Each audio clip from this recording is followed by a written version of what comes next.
ভাইয়া প্রত্যেকদিন কত টাকা বিক্রি করো? ওই 4,000 থেকে 5,000 টাকা 6,000 টাকা হয়, নিম্নেতে 3,500 3,000 যে আরো এখানে থাকে কত তোমার? থাকে 3,000 বেচলে আপনার 1,500 টাকা থাকবো। যদি 5,000 বিক্রি করো কত টাকা থাকে? 5,000 বিক্রি করলে 3,000 টাকা। 3,000 থাকবে।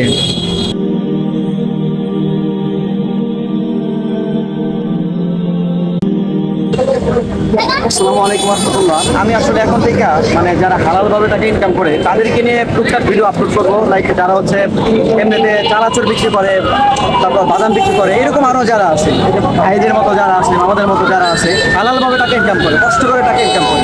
তো তারা আসলে প্রত্যেকদিন কত টাকা ইনকাম করে, তাদের ইনকামটা আসলে মানে প্রত্যেকদিন কত হয়, এগুলো নিয়ে আমার সাথে আজকে প্রথম ভিডিও। আমার সাথে কথা বলবো।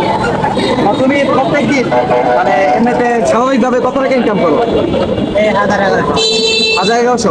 গাড়ি কি তোমার নিজের? ওনাকে কত দিতে হয়? গাড়ি ওনাকে কত দেয়? 400।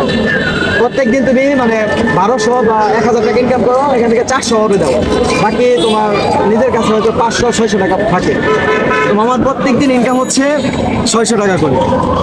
এখন মামা মানে অনেকে আছে যারা হচ্ছে আমাদের সমবয়সী বা আরো বড়, জোয়া খেলে, নেশা করে, টাকা তো ইনকাম করেই না, ওটা বাবার টাকা নষ্ট করে, কিন্তু চাইলে টাকা কামাইতে পারে অনেক ভাবে, অনেক হয়ে আছে টাকা কামানো, রাস্তায়, দোকানে, অনেক। তো ওদেরকে তুমি কি বলবো? নেশা করে মরবো ওরা? মানে ওদেরকে কিছু বলো যে ওরা আসলে ওইটা ছেড়ে ওরা ইনকাম করুক, টাকা কামাক, জীবন বুঝুক। যারা নেশা করে এরা ইনকাম, কাছে না বাবা, যারা নেশা করে এরা ইনকাম কেমন করবো? নেশা করে নষ্ট হয়ে যায়, তা রাস্তাঘাটে হয়ে যায়।